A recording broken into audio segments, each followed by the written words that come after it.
Assalamualaikum warahmatullahi wabarakatuh. Salam sejahtera bagi kita semua. Nah, kali ini saya akan kembali membahas mengenai soal-soal yang berkaitan dengan tes P3K ya. Jadi bagi kalian yang belum subscribe channel ini, silahkan di-subscribe dulu ya channel kita Miss Yura.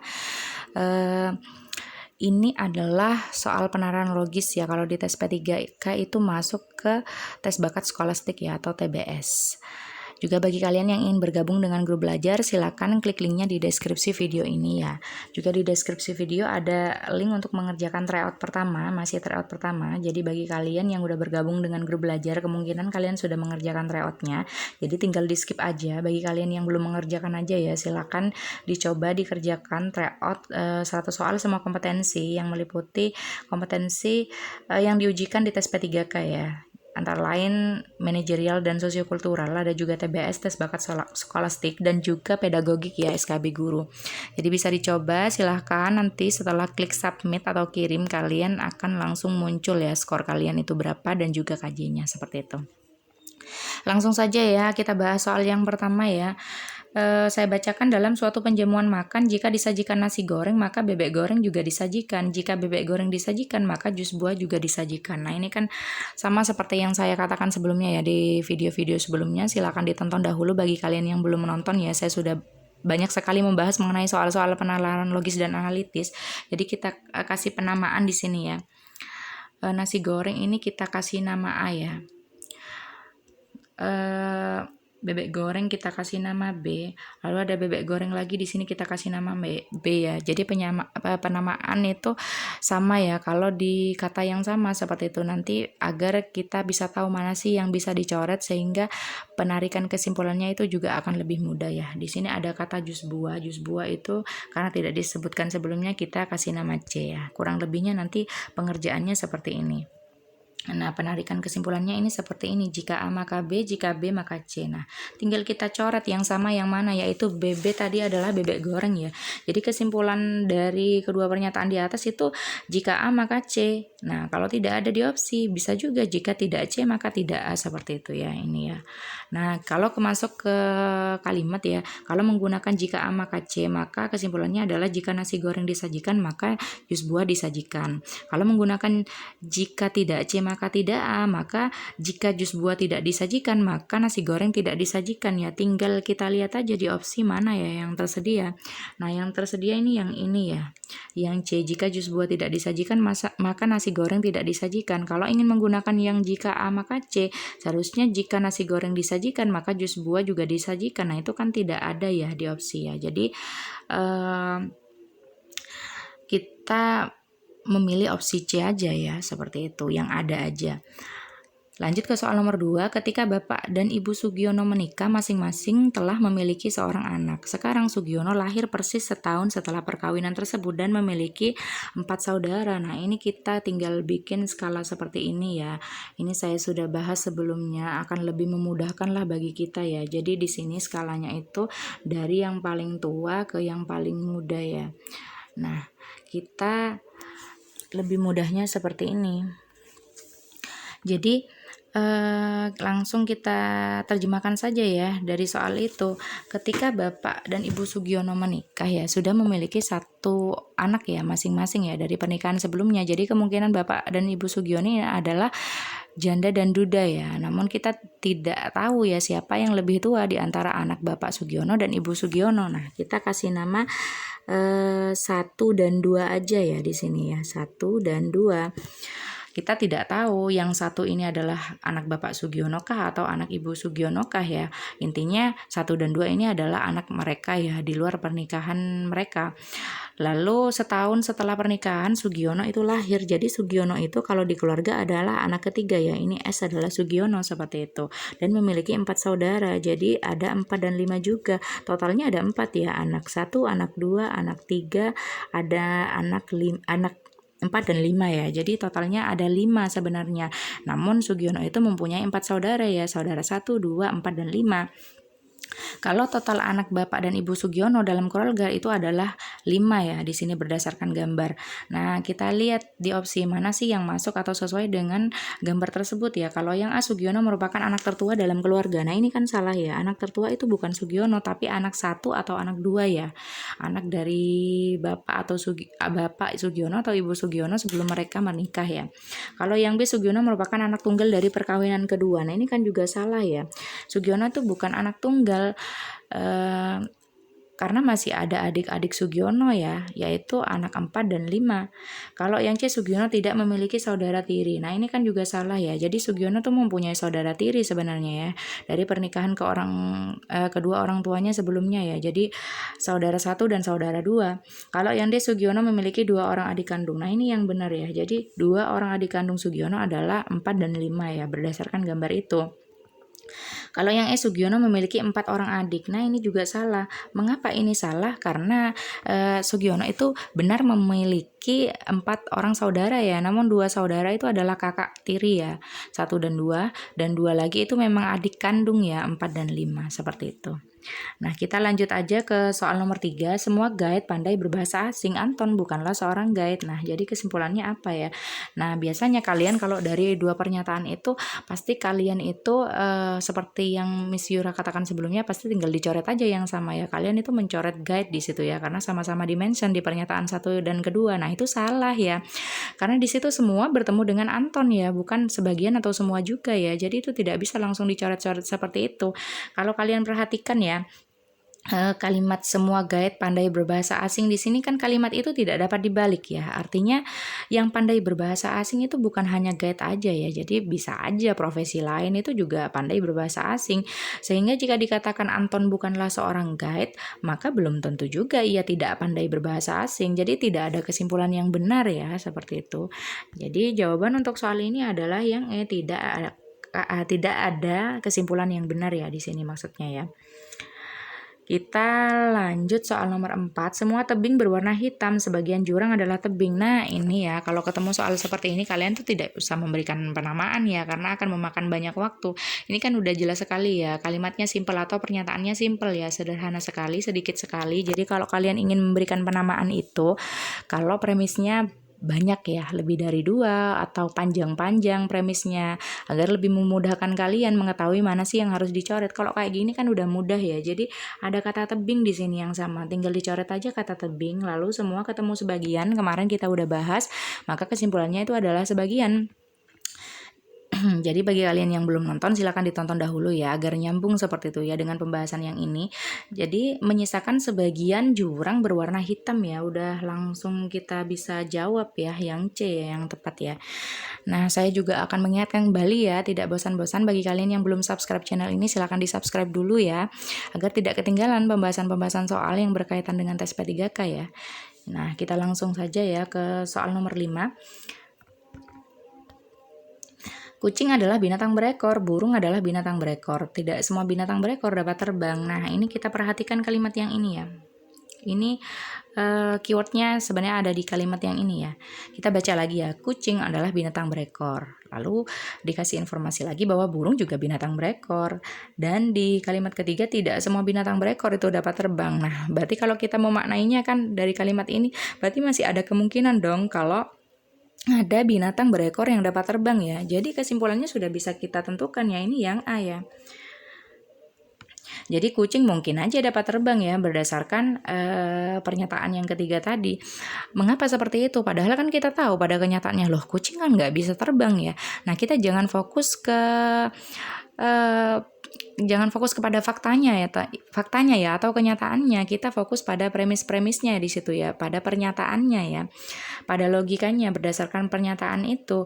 Jadi di situ kan dikatakan bahwa tidak semua binatang berekor dapat terbang. Nah, berarti kan ada binatang berekor yang dapat terbang. Lalu kita lihat premis yang pertama atau pernyataan yang pertama, kucing itu adalah binatang berekor seperti itu. Jadi ada kemungkinan bahwa kucing itu sebenarnya dapat terbang ya, kemungkinan seperti itu. Di situ kan yang A betul karena ada kata mungkin ya. Kalau yang B, C, dan D ini sudah pasti salah. Mengapa? Karena di situ mention kata mati ya, menyebutkan kata mati. Tidak ada di premis kata mati itu. Jadi kita langsung skip aja itu ya, tinggal kita eliminasi semua B, C, dan D. Kalau yang E, burung dan kucing bisa terbang. Nah, juga tidak bisa disimpulkan seperti ini, karena tidak semua binatang berekor dapat terbang ya. Jadi yang E itu salah, seperti itu. Jadi di situ opsi A betul karena ada kata mungkin masih ya. Jadi ini pembahasannya sama ya seperti yang saya katakan sebelumnya, B, C, D itu jelas salah karena tidak dijelaskan dalam premis ya, ada kata mati di situ. Kalau jawaban E salah itu karena tidak semua binatang berekor dapat terbang, jadi tidak bisa disimpulkan bahwa kucing dan burung itu bisa terbang ya. Kalau yang A itu benar karena ada kemungkinan masih ya kalau kucing itu bisa terbang ya. Dari kata kemungkinan di sini dari kata mungkin tadi ya. Nah, kita lanjut soal nomor 6. Jika pernyataan semua dokter adalah perempuan salah, maka yang benar itu apa? Jadi di sini kalau semua itu menjadi sebagian seharusnya ya. Kalau perempuan menjadi bukan perempuan, jadi tinggal cari aja. Sebagian dokter adalah bukan perempuan. Nah, kita lihat di opsi tidak ada ya kata sebagian. Kalau tidak ada kata sebagian, maka kita menggunakan sementara ya. Jadi sementara dokter adalah bukan perempuan. Jadi yang A ya yang masuk ya. Nah, pembahasannya seperti ini. Jadi kalau pernyataan di atas itu salah ya, semua dokter adalah perempuan, maka pernyataan yang benar itu adalah ingkaran atau kebalikannya ya, yaitu sementara dokter adalah perempuan. Ingat, kebalikan semua itu adalah sebagian atau sementara ya kalau tidak ada di opsi. Lalu ingkaran dari perempuan itu adalah bukan perempuan ya, jadi itulah jawabannya tadi ya. Menggunakan sebagian bisa atau sementara ya, ingkaran dari perempuan itu adalah bukan perempuan. Kita lanjut soal berikutnya ya. Jika air tidak tercemar, maka penduduk mandi. Jika penduduk mandi, maka harga sabun meningkat. Nah, langsung aja kita coret ya, karena ini tidak sulit ya, atau simple ya. Pernyataannya simpel seperti itu ya, tidak jelimet, jadi tidak perlu kita kasih penamaan agar tidak memakan waktu ya. Langsung saja kita coret yang sama, ini kan udah kelihatan ya, yang sama itu penduduk mandi. Jadi menyisakan jika air tidak tercemar maka harga sabun meningkat. Nah, langsung bisa kelihatan ya yang D yang betul ya.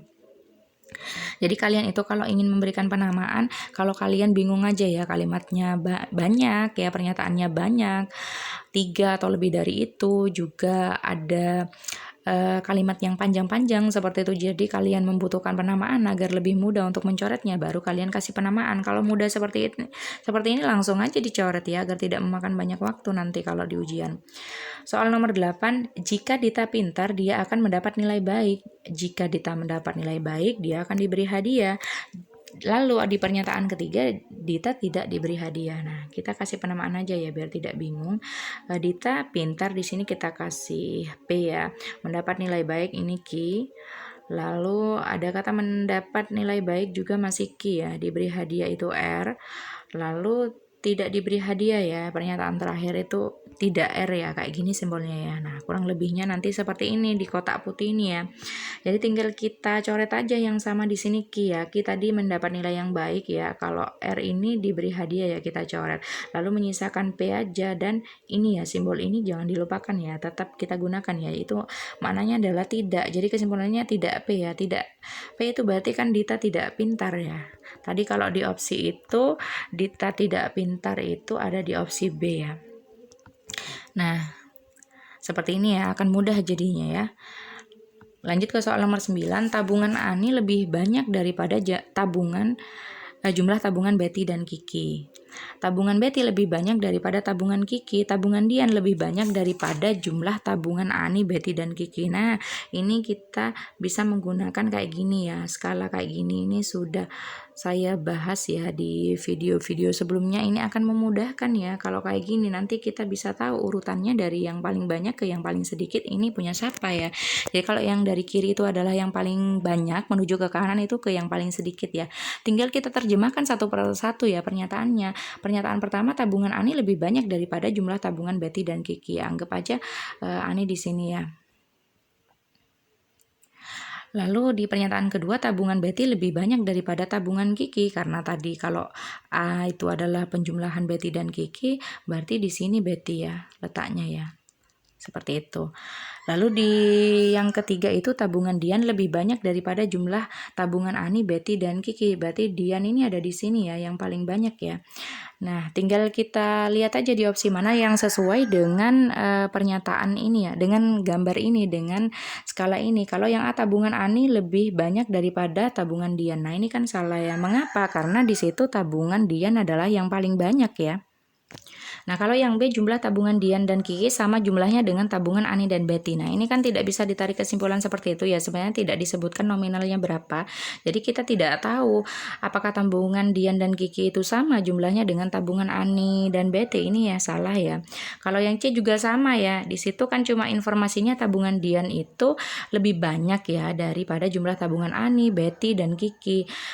Jadi sebenarnya tidak bisa ditarik kesimpulan seperti itu bahwa tabungan Dian itu merupakan penjumlahan dari ketiganya. Nah, itu tidak bisa ditarik kesimpulan seperti itu ya. Kita tidak tahu nominalnya berapa. Kalau yang D, yang mempunyai tabungan paling banyak adalah Dian. Nah, ini betul ya. Berdasarkan gambar itu memang Dian ya yang mempunyai tabungan paling banyak ya di antara keempatnya ya. Kalau yang E, Betty mempunyai tabungan paling sedikit. Nah, kalau berdasarkan gambar ini kan yang K ya, yang Kiki ya. Jadi di sini jawaban yang paling betul adalah yang D, seperti itu. Nah, kita lanjut ke soal nomor 9 ya.